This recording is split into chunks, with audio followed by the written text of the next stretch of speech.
আসছে ১৯ জুলাই ২০২৫।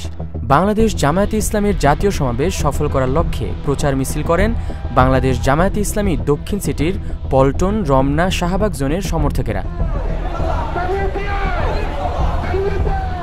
এই সময় মিছিলে উপস্থিত ছিলেন বাংলাদেশ জামায়াতে ইসলামীর কেন্দ্রীয় মজলিসে শুরা সদস্য, কেন্দ্রীয় কর্মপরিষদ সদস্য ও ঢাকা মহানগরী দক্ষিণের সেক্রেটারি ডক্টর মোহাম্মদ শফিকুল ইসলাম মাসুদ।